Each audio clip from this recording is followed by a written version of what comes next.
금강석 영상 유튜브 채널에 오신 것을 진심으로 환영합니다. 영상을 시청 후 구독과 좋아요를 눌러주세요.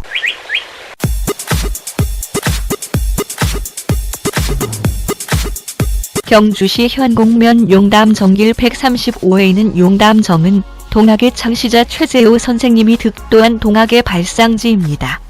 입구를 들어서면 최재우 선생님의 동상이 세워져 있습니다. 하늘을 향하여 손을 들어 가르침을 펼치는 모습과 동학의 무곡대도를 상징하는 긍을도의 상징이 있습니다. 용담정 근처에 최재우 생가도 있습니다. 이곳이 바로 경주의 숨은 단풍 구경 명소 중의 하나로 알려져 있습니다. 여기는 단풍이 정말로 예쁜 곳이라 가을이 되면 멋진 단풍들을 보실 수 있습니다.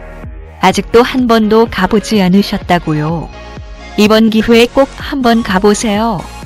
정말로 추천해드립니다.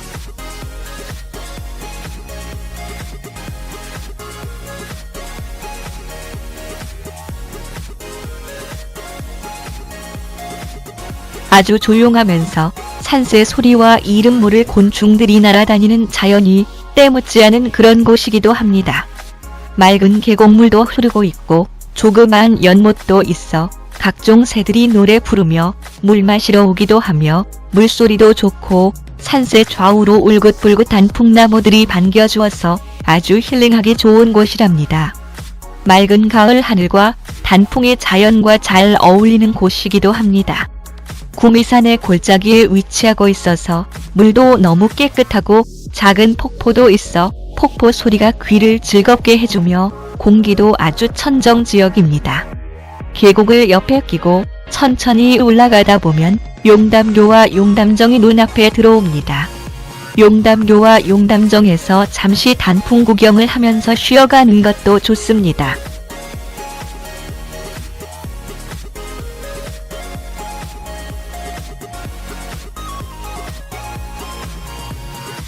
최재우의 본관은 경주, 초명은 복술, 제선, 자는 성묵, 호는 수운, 수운제입니다. 아버지는 옥이며 어머니는 한씨입니다.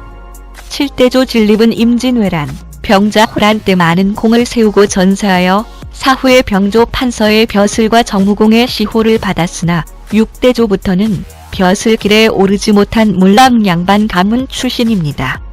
아버지는 여러 차례 과거에 실패한 유생으로 이번 상처를 하고 과부이던 한씨를 만나 63세의 최재우를 낳았으나 이미 동생의 아들 재환을 양자로 들였습니다.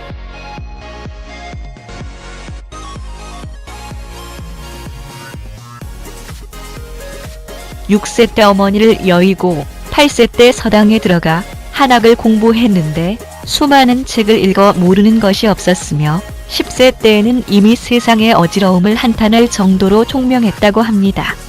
13세에 울산 출신의 박씨와 혼인했고 17세에 아버지를 여의었는데 농사에는 마음이 없었으며 화재까지 당하여 집안의 형편이 매우 어려웠습니다. 3년상을 마친 뒤 여기저기로 떠돌아다니면서 활쏘기와 말타기 등을 익히고 갖가지 장사와 의술, 복술 등의 잡술에도 관심을 보였으며 서당에서 글을 가르치기도 했습니다. 그러던 중 세상이 어지럽고 인심이 각박하게 된 것은 세상 사람들이 천명을 돌보지 않기 때문임을 깨닫고 하늘님의 뜻을 알아내고자 노력하게 되었습니다.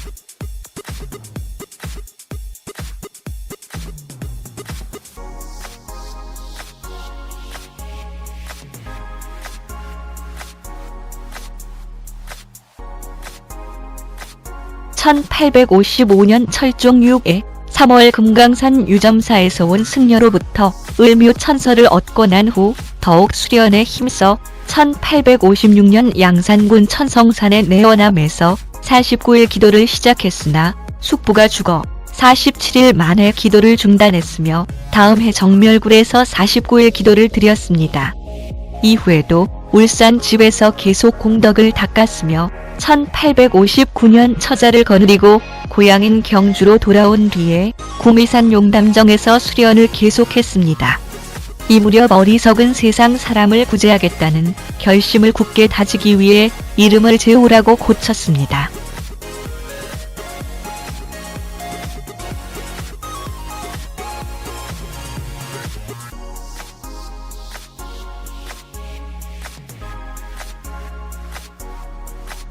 (1860년) 4월 갑자기 몸이 떨리고 정신이 아득해지면서 공중으로부터 천지가 진동하는 듯한 소리가 들리는 종교 체험을 했습니다. 이후 1년 동안 깨달은 것을 정리하고 체계화하여 사람들에게 포교할 준비를 했습니다. 1861년 포교를 시작하자 곧 놀라울 정도로 많은 사람들이 동학의 가르침에 따르게 되었습니다. 동학이 세력을 얻게 되자 여러 가지 소문도 떠돌게 되고 지방의 유림과 친척 중에도 비난하는 사람들이 생겨서 서학 천주교를 신봉한다는 오해를 받게 되었습니다. 당시 정부에서는 천주교에 대한 탄압을 강화하고 있었으므로 1861년 11월 호남으로 피신하여 이듬해 3월 경주로 돌아갈 때까지 남원의 은저감에 피신해 있었습니다.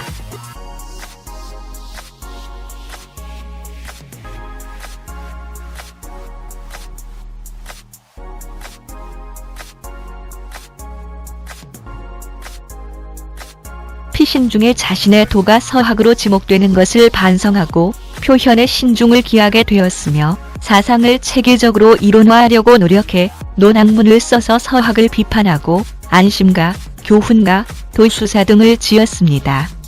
경주에 돌아와 제자 중 뛰어난 사람들을 뽑아 전도에 힘쓰게 하여 입교하는 사람들이 크게 늘어났습니다. 1862년 9월 이술로 사람들을 속인다는 혐의로 경주 진영에 체포되었으나 수백 명의 제자들이 몰려와 최재우의 가르침이 민속을 해치지 않는다고 증언하면서 석방해 줄 것을 청원하여 경주 진영은 함부로 손을 댈 수 없는 인물이라 생각하고 무죄로 석방했습니다. 이후 그는 신도들에게 세상의 오해를 받기 쉬운 언행을 삼가하도록 경계했습니다. 한편 그가 무죄 석방되자 사람들은 관이 동학의 정당성을 인정한 것으로 생각해 포교가 더욱 용이해졌습니다.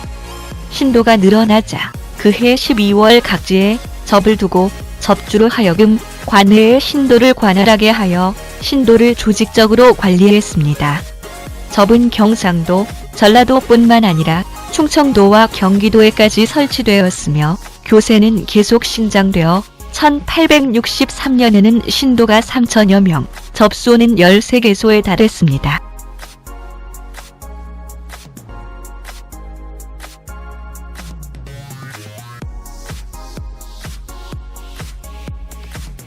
정부가 동학의 교세 확장을 경계하여 관원의 지목을 받게 되자 곧 탄압이 있을 것을 예상하고 그해 7월 최시영을 북접 주인으로 정하고 해월이라는 도호를 내린 뒤 8월 14일 도통을 전수하여 제2대 교주로 삼았습니다.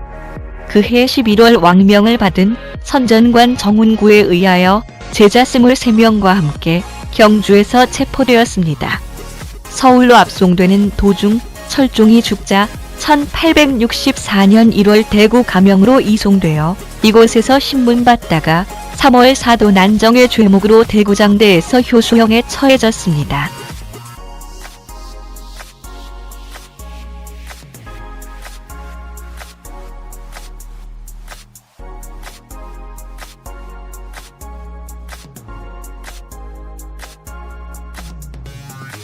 최재우의 글은 그가 처형당한 후 신도들에 의해 간행된 동경대전, 용담유사에 남아있습니다.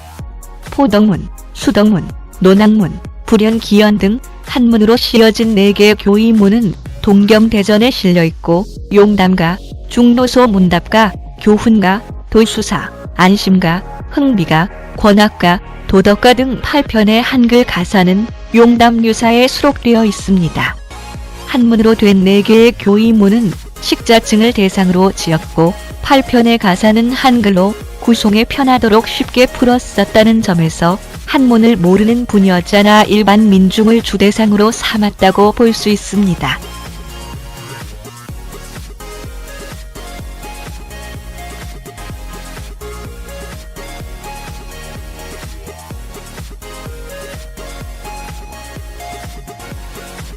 동학 사상의 핵심은 시천주로서 하눌림을 모시면 누구나 놀라운 힘을 발휘할 수 있고 모든 일을 환희할 수 있다는 것입니다. 이러한 시천주의 개념은 주술적인 민간 신앙의 뿌리를 두고 우리 민족 고유 정서를 바탕으로 한 것으로 볼 수 있습니다. 유교나 불교에 대해서는 전면적으로 부정하지는 않았으나 이미 그 운이 닿은 것으로 파악했습니다. 한편 봉건지배층이 위정척사적 입장에서 서양을 남만으로 파악한 것과는 달리 그는 서양 열강을 무사불성의 강대한 외래자로 보아 현실적인 이해를 하고 있었으며 일본에 대해서는 강한 적개심을 가지고 있었습니다.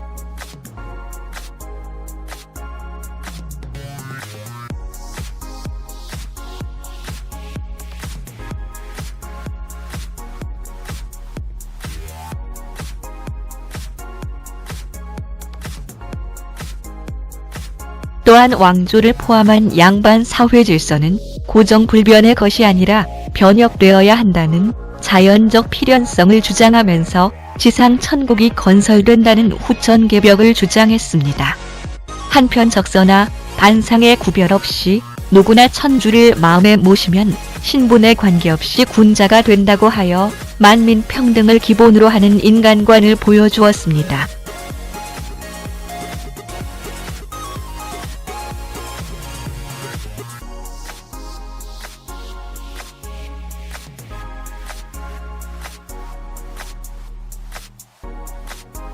한글 가사체로 된 용담유사는 그가 깨달을 당시 상황을 다음과 같이 기록하고 있습니다. 꿈인가 생시련가. 천지가 아득하여 정신을 차릴 수가 없구나. 공중에서 외치는 소리, 천지가 움직일 때 집안 사람 행동을 보라. 놀라고 두려워서 하는 말이 아이고 내 팔자야 무슨 일이 이러한가.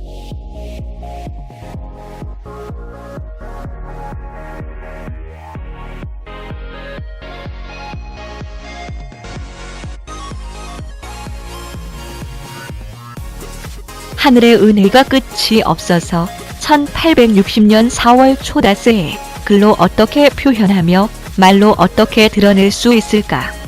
영원하고도 끝이 없는 큰도 무곡대도를 꿈결엔가 생시엔가 깨달았도다. 최재호 선생은 당시 그가 들은 하눌림의 말씀 기시을 다음과 같이 적고 있습니다. 천은이 망극하여 경신 4월 초1에 글로 어찌 기록하며 말로 어찌 형언할까. 만고 없는 무곡대도 여몽 여각 득도로다.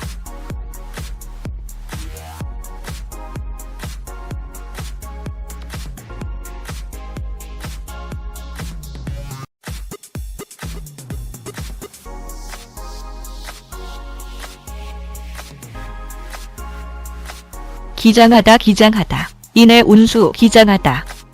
하눌림 하신 말씀 개벽 후 5만년에 내가 또한 처음이로다. 나도 또한 개벽 이후 노이무공하다 가서 너를 만나 성공하니 나도 성공 너도 득의 너의 집안 운수로다. 최재호 선생은 이 종교 체험을 자신만이 들을 수 있는 하눌림의 소리라고 생각하고 자신은 도를 분명히 깨달았다고 생각했습니다. 최재호 선생은 자신의 몸에 하늘님을 모셨다는 시천주의 체험이라 생각했고 모든 사람도 자신의 몸 안에 하늘님을 모시고 있으므로 모든 사람을 하늘님처럼 존귀하게 보아야 한다고 생각했습니다. 하늘님을 자신의 마음 안에 모시면서 분란과 차별의 세상을 선천 세상에서 화해와 상생의 새로운 세상인 후천 세상의 도래인 후천 개벽의 도래를 이야기했습니다.